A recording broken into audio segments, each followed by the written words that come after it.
We are on DAF Gimel Amud Aleph, and what we were learning about yesterday is trying to resolve the apparent stira between the Mishnah and the Brisa. The Mishnah had said that Ovdei Avodah Zara, akums, are suspect of bestiality, and therefore a Jew should not leave his animal with an akum. Then the Gemara had brought a Brisa that said, well, then why is it okay to purchase an animal for korban purposes if there's a suspicion of bestiality? You can't use a sexually utilized animal for a korban. So how do you reconcile it? So one answer that the Gemara gave is that when it's the akum's animal that he's got up for sale, he's not going to abuse it because it'll depreciate the commodity. But if it's a Jew's animal, then the akum will abuse it. That was one answer the Gemara gave. Ravina gave a second answer, and that's at the top of the Amud today on Chaf Gimel. And Ravina said there's a difference between lechatchila and b'diavad. Lechatchila, you should be choshesh for bestiality, so don't give your animals to an akum for safekeeping. But once he's already got the animal, you don't have to have that kind of suspicion that he may have abused the animal. So the Gemara now says, well, if that's the case, so first of all, the Gemara had wanted to bring another Mishnah to support that.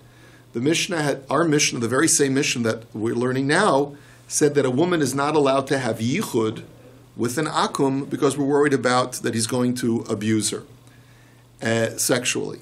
And yet, there's another Mishnah that says that if a woman was held in an imprisoned situation under an akum imprisonment, so then if she's being held for ransom, she's permitted back to her husband. We don't have to worry that she's submitted to them in any way, willfully. But if she's on death row, and she manages to get out, so then she's usher to her husband. But the first part that said that we don't have to worry about her being sexually abused, doesn't that prove that there's a difference between lechatchila and b'diavad? That lechatchila, she shouldn't have yichud with an akum, but b'diavad, if she did, we are somech on the fact that she did not commit any crimes with the akum. So you see that that's proof. So the Gemara says, Shma min hashani lan bein lechatchila l'diavad. So that's where we're up to. It's about the 8th or 9th line. So the Gemara says, mimai. That's also not necessarily so. Because dilma la'olam emelacha afilu di'evid nami lo, v'hacha hainu taima demisyari mishum hefsid mamono. He says, maybe the only reason why, when a woman was held for ransom in prison, that we don't worry that perhaps she was defiled, is because the whole reason why she's being held is for ransom. Mm-hmm. And the akum know that if we defile her, maybe the Jewish community or the husband will not want to ransom her because he's not going to be able to get her back as his wife. So therefore, that's not a raya. It could be that even b'di'evid, we're worried that a woman was defiled. So Teda... If a woman's raped, well, hold on a second. Oh. That's a good point. So Teda de ketani seifa al yedei nefashos asur l'bayla v'sulo midi. And I'll prove that point to you, that you can't infer anything, or that you can't interpret the Brisa that way, because the second part of the Brisa had said that if she's on death row, where she gives up hope of ever going back to her husband, then you have to worry that she was defiled. And so you see from there that even b'di'evid were concerned that she was defiled. So therefore, v'sulo midi, you can't make any inference at all from this Brisa, and if anything, you make the opposite inference. So therefore, Ravina's proof from this Brisa is not a valid proof. It could be that Ravina's will still maintain his answer, that there's a difference between lechatchila and b'di'evid, but you certainly can't bring this Brisa of a woman being imprisoned as proof. Now, Shlomi asked a very important question. What's the halacha if a woman is defiled by an akum? Against her will. So that's the thing. Is she permitted to her husband or not? So the criterion is like this. If she's an Eishes Kohen, so then it makes no difference whether she's raped or whether she willingly submits. She's usher to her husband. But if it's a Yisrael, Eishes Yisrael, so then if she's raped, she's still permitted to her husband. But if she submits willingly, then she commits adultery and she's usher to her husband. So Rashi says that both explanations are offered for this. Are we talking about an Eishes Kohen or are we talking about an Eishes Yisrael? And Rashi concludes that the correct interpretation is that we're talking about an Eishes Yisrael. Because once a woman is on death row, she sort of gives up on life. And she figures, look, if this is my fate, I might as well, do whatever before I die. So therefore, that's why we're concerned that even if she's an Eishes Yisrael, she will willfully submit to an akum and thereby be usher to her husband. But in any event, you have no raya from there to make a distinction between lechatchila and b'diavad. And now we get to the answer that I told you we would get to yesterday that Tosfos quoted, which is to say that the way to reconcile the contradiction between the Mishnah and the Brisa that we started with, which is the Mishnah implies that akums are suspect of bestiality, and the Brisa says that they're not because you're allowed to buy an animal from them for a carbon. So how do you reconcile it? So Rabbi Pedas Omar Lo Kasha Ha Rabbi Eliezer Ha Rabbanan. It's a machlokes tanoim. And as I mentioned to you yesterday from Tosfos, Tosfos says we paskin like the Chachamim who don't hold like our Mishnah, but rather say that akums are not suspect of bestiality. Ditnan gabe paras chatas, and where's this machlokes? Here's the Mishnah. It's by a para aduma. Rabbi Eliezer Omer Eina nikachas min ha'ovdei kol chavim v'chachamim matirim. Rabbi Eliezer says you cannot buy a red cow from an akum for the purposes of para aduma. And the Chachamim say you are allowed to. So my lav baha kamiflagi the Rabbi Eliezer savar chayshinu l'revia v'Rabbanan savri lo chayshinu l'revia. The machlokas seems to be that Rabbi Eliezer is worried that even though it's a perfectly beautiful red cow, but maybe they committed a crime with it. Maybe they committed bestiality with it, and that would passel the para aduma from being used as a para aduma. And the Chachamim say we're not worried about that. So doesn't that show you that there's a machlokas tanoim? So the Gemara says, no, not necessarily. Mimai. Dilma dukuli amalo chayshin l'revia. V'hacha hainu taima de Rabbi Eliezer k'de Rav Yehuda Amar Rav. Maybe not. Maybe there's a different issue that they're arguing about. The Amar Rav Yehuda Amar Rav, heiniach alein uda shal sakin pasla uve'egla ashatim shochba. He says there's a separate issue. One of so first we said that what passels in a red cow from being a paraduma, if a sexual crime was committed with it. But there's another thing that passels a red cow from being a paraduma. If it worked, if you put something on its back, even if you just put a string of empty leather sacks on a very light load on the cow's back, on the calf's back, it passels it. Yeah. Maybe that's what Rabbi Eliezer is concerned with, that the akum probably needed the animal to schlep something, so he put stuff on its back. By an egla arufa, by the way, says the Brisa, the criterion is slightly different. It has to actually schlep something horizontally, not just put something on its back. And that's based on the wording of the pasuk, because by the egla roof it's ashila mashcha ba'ol. It can't have pulled a yoke. Whereas, but by the paradumish is aser lo Allah aleha ol, that no yoke went on top of it. So you see, therefore, that that anything that goes on top of the paraduma will make it possible. So mar savar chayshin and no mar savar lo chayshin. So maybe that's the machlokus, whether you worry about the animal schlepping something or not. The Gemara says lo salkadaitach mishum nicha purta lo matzituva. So the Gemara says, but that doesn't make sense to suggest. Why would Rabbi Eliezer worry that an akum is going to have the cow schlep something? Do you really think if an akum knows the value of his red cow, he's going to lose millions of dollars that the Jewish community is prepared to pay, right, in order to schlep something? That doesn't make any sense. So, hachanami leima mishum hana purta lo matzituva. Well, then why don't you make the same argument if it's a suspicion of sexual crime? Why would Rabbi Eliezer think that an akum would lose millions of dollars in order to gratify himself? So the Gemara says, Hasam Yitzro Tokfo.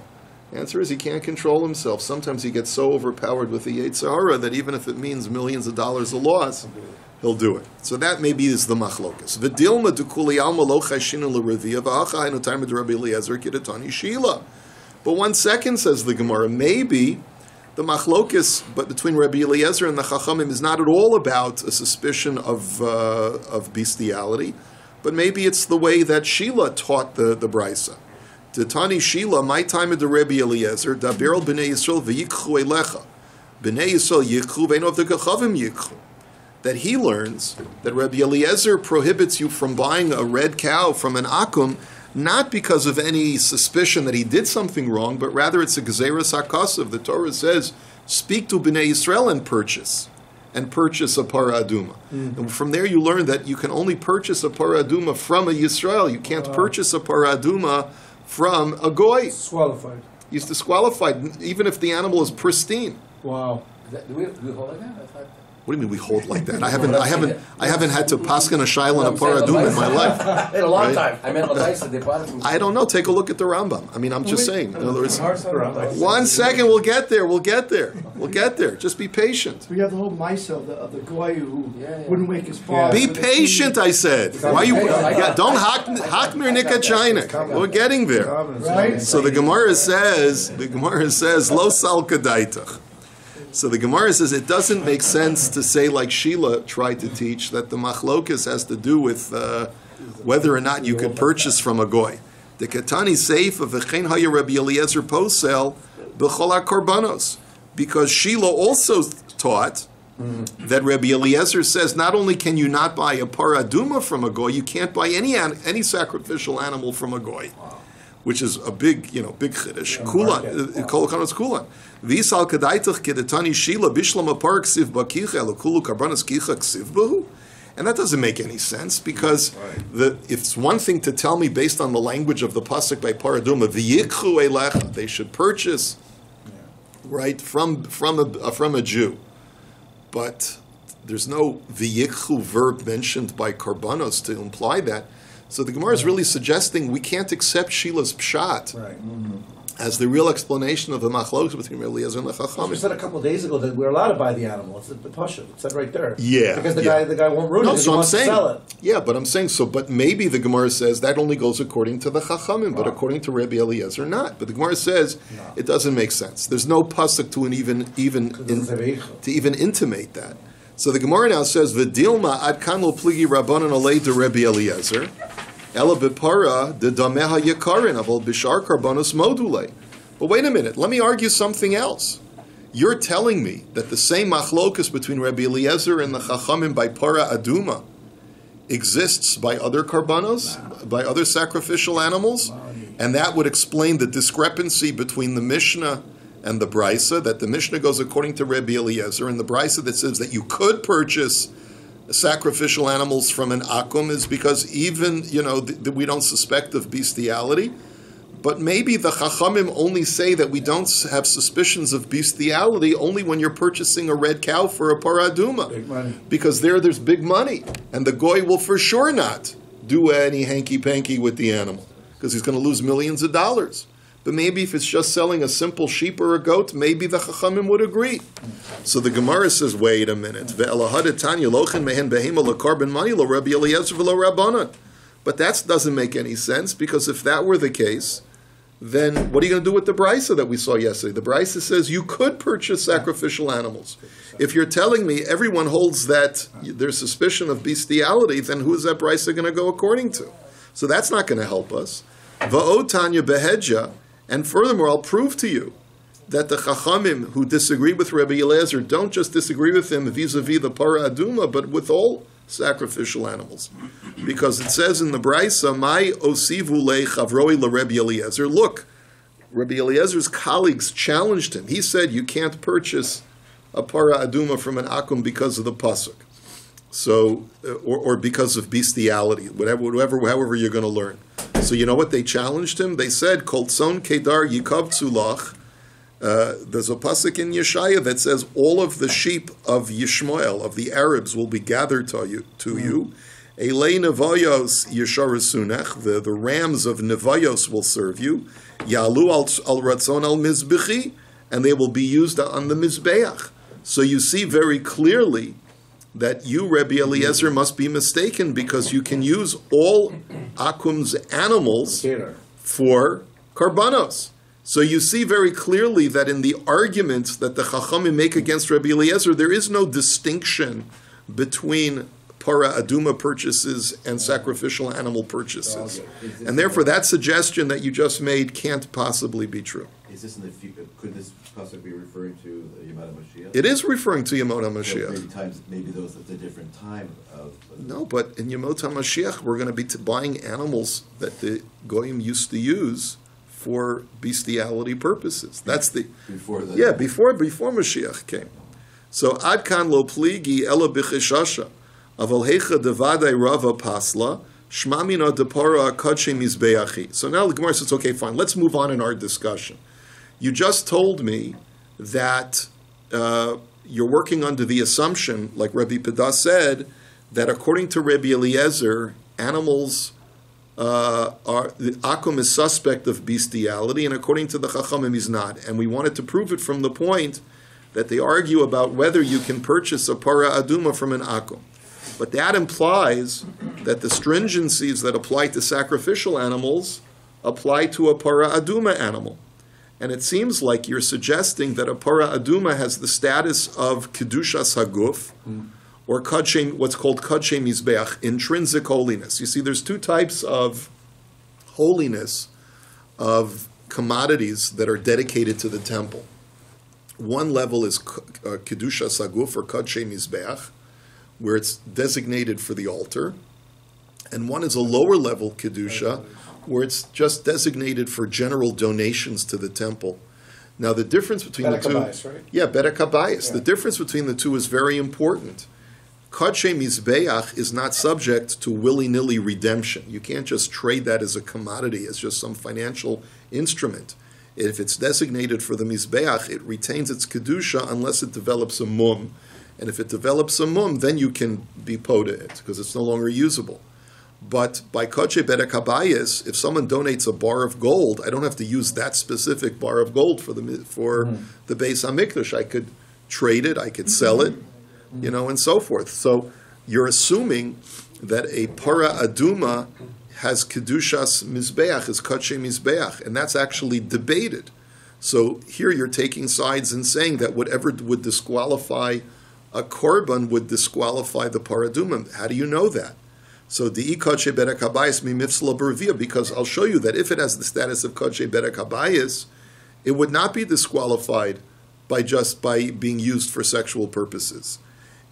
Because like if a person were to, it's no different from donating a bar of gold. It doesn't matter what that bar of gold's history is. It's still usable for bedek habayis. So the Gemara now says, shiny para dechatis kari rachmana. So the Gemara says, listen, it may very well be that as far as certain aspects of the para aduma, let's say it being subject to pidyon, it does have the status of a lower kedusha like bedek habayis. But we must submit that it has certain features of being akin to a sacrificial animal, because the Torah says that it's a chatasi, that it's a chatas animal. Now, it's not really a chatas animal because it's not used on the mizbeach, but it's compared to a chatas animal, so therefore it has to have some features, and that's why we assumed that whatever would passel a sacrificial animal because of commissions of bestiality would also passel the para aduma. Look at this straight. They're having a debate here whether the para aduma is bedek habayis or kadshe mizbeach. Really? Yeah. Because it doesn't go on the mizbeach. It doesn't go on the mizbeach. But it's like the holiest thing in the Torah. It's like without it. It makes the entire people tahor. Yeah, but it's an anomaly. It's not a method of serving Hashem. It's a tool to purify people. It's not even a means of making an offering to God. All right. So it's a good machlokes. So that's the machlokas. So ela me'ata tipasel biyotzei dofen. So if you're telling me that it contains certain features of being like a korban chatos, then we should argue with that as well. If it's born by cesarean section, it should not be usable as a para aduma, because we know that there's by animal sacrifices, if it's born C-section, it can't be brought as a korban. V'chitema hachanami, and if you tell me that that's taka true, Alama Tanya hikdisha biyotzei dofen psula v'Reb Shimon machshir. That why then is there even a machlokus about it? The Tanakama says that if you sanctify a red cow to be a para aduma, and if it was born C-section, it's no good. It's no good.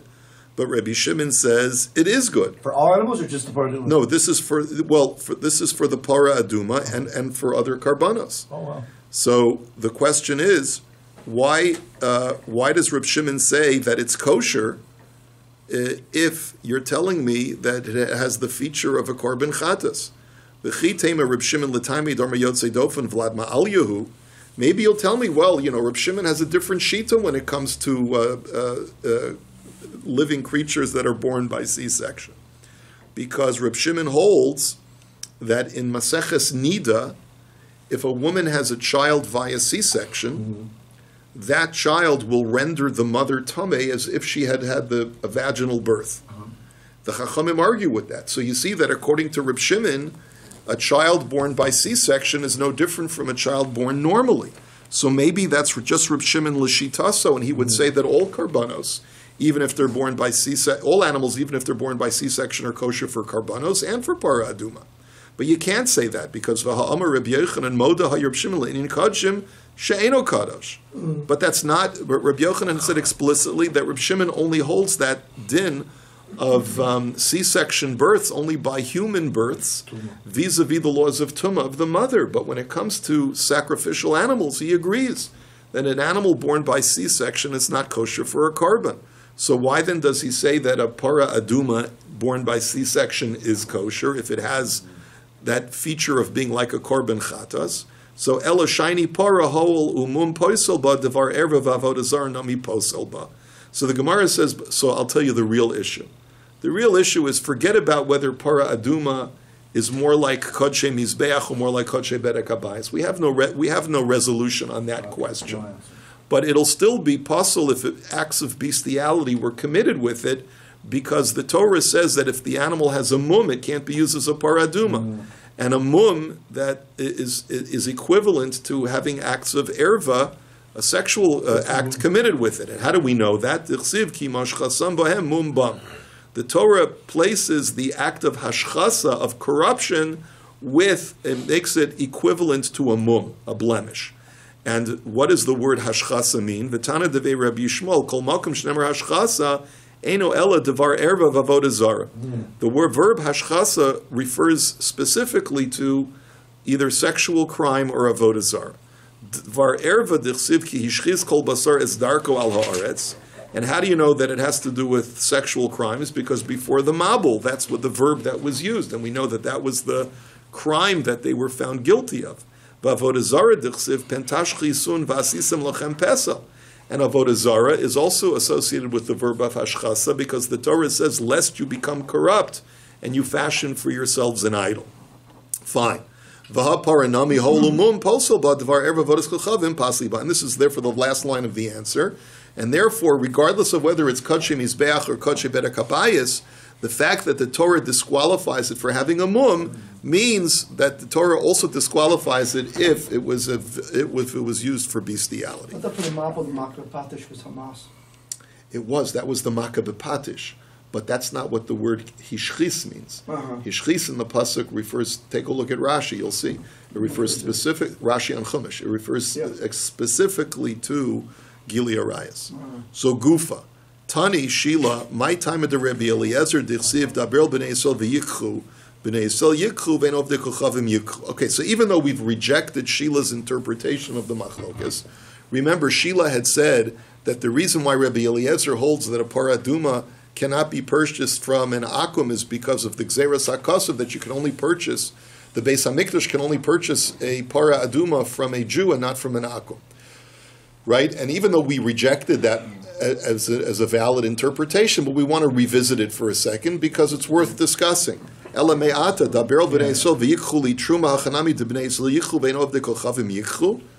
Sheila, are you going to make the same application to anywhere the Torah uses the word yikchu in association with Bnei Yisrael? It says by donations to the Mishkan, for building the Mishkan. The same kind of language. So are you going to say that materials that are brought by or sold by an akum cannot be used for the Mishkan?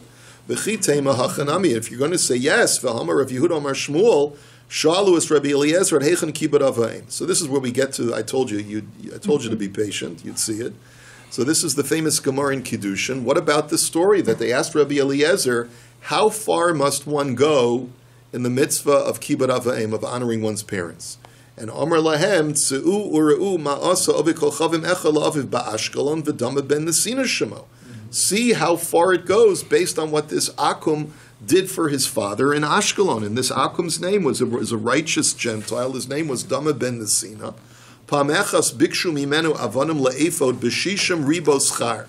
The rabbis needed the special, they're called onyx stones, I'm not sure if that's the correct translation, for the ephod, for the apron, that there's 2 stones that are used as fasteners on the shoulders of the Kohen Gadol. And they needed those stones, and they heard that Dama ben Nesina had those stones available for sale. And they were willing to pay a huge sum of 600,000 dinars. That's like millions of dollars. So Rav Kahana Masni Bishmonim Ribo, and he says it was 800,000 dinars. And the keys were under his father's pillow, and he didn't bother his father, and he basically had to forego the sale. That's how far the mitzvah of kibbud av va'em goes. Now you see, there's always been a question to this story. If the father would wake up and he heard that his son didn't wake him up to get the keys, to get the stones, the father would kill him. He says, what are you crazy? You don't think I would want to be woken up? So Rashi learns that it was a matter of waking up the father. I've always had a problem with this Rashi. I gave a shiur years ago where I respectfully just changed the interpretation from Rashi. That it's not that he didn't wake up his father, it's that his father was wide awake, but his father was a meshuganer. He suffered from dementia, and he refused. He could have just easily stuck his hand under the pillow and taken the key, but he didn't want to disturb his father. He didn't want to offend his father. That's really the way I think it makes more sense in the story. His father was irrational. Exactly. That's the way I've always understood the story. But I know that Rashi has a slightly different way of understanding it. But anyway, no matter how you understand it, is that he did something truly amazing for the sake of his father. So the Gemara says, so my question to you is, based on that story, if you're going to tell me that an Akum cannot donate to the construction of the Mishkan, by what right did the Chachamim have to purchase stones from him? That was their objective, at least. So the Gemara answers that Avnei Shoham Hifzika Inyan. The answer is, if you look at the Psukim carefully, every material that we are called upon to donate to the Mishkan has the letter Vav. Zahav, vachesef, unechoshes, usecheles, ve'argaman. But then when it comes to Avnei Shoham, there's no letter Vav. So Avnei Shoham is therefore not connected back to V'yikchu Eilecha or V'yikchu Daber B'nei Yisrael V'yikchu Li Truma. It's the one you can buy from a goy. It's the one that you could buy from a goy. So the Gemara then says, V'ha v'avnei miluim ksiv dahadar arveh. So 1 second is that the Gemara doesn't like it because of Shlomi's problem. The Gemara says, come on. The Gemara is saying, 1 second. Right after it says Avnei Shoham, it says Ve'avnei Miluim. So the letter Vav is used for additional ingredients or additional materials even after the word Avnei Shoham. So you see clearly it's appending it, all of the materials to V'yikchu Truma. Va'od Ketani Seifa Lashana Acheres Nolda La Para Aduma Be'edro Nichnesu Chachmei Yisrael Etzlo Amar Lahem Yodeya Ani Bochem Shimani Mevakesh Mekem Kol Makom Shebalam Atem Nostim Li. So he says, but then take a look at the second part of the story. Even if you're going to wiggle out somehow and say that the pasuk of V'yikchu Li Truma doesn't apply to the Avnei Shoham, but I have another problem. What are you suggesting? Anytime the Torah says V'yikchu in association with Bnei Yisrael, you can only buy from a Jew, you can't buy from a goy. So that goes to both the Para Aduma and to the Mishkan. Right. But 1 second, but the Para Aduma itself, we have a story about Dama ben Nesina. Same guy. The same guy. And the following year, says the Braisa, Dama ben Nesina had a red calf born to his herd as a blessing to him for having foregone all of that money for the Avnei Shoham. And so the Chachamim came to him the next year to purchase the red calf. And he turns to them and he says, listen, Chevra, I know that I could ask any price in the world and you would pay it. But all I ask for is that you give me the value of the Avnei Shoham, whose sale I forgave for the sake of my father. Still a big sum. Still a big sum, but he could have even asked for more. Yeah. So the point is, you see that they were willing to buy a Para Aduma. And they did buy a paraduma from Dama ben Nesina. So how does that work according to you, Rabbi Eliezer? So the Gemara answers that we can answer also. Hasam al yedei tagori Yisrael zavim. That Sheila would answer that is that you're right. The Torah only prohibits, though, for the Beis HaMikdash to purchase directly from an akum. But if there's a Jewish middleman, right, the Jewish middleman could purchase from the akum and then turn around and sell it to the Beis HaMikdash, and you solve all the problems. Wow. And that could be what happened with Dama ben Nesina. They had one of the rabbis buy it for himself, and then he turned around and sold it to the Beis HaMikdash. Have a wonderful day. Yeah. Okay.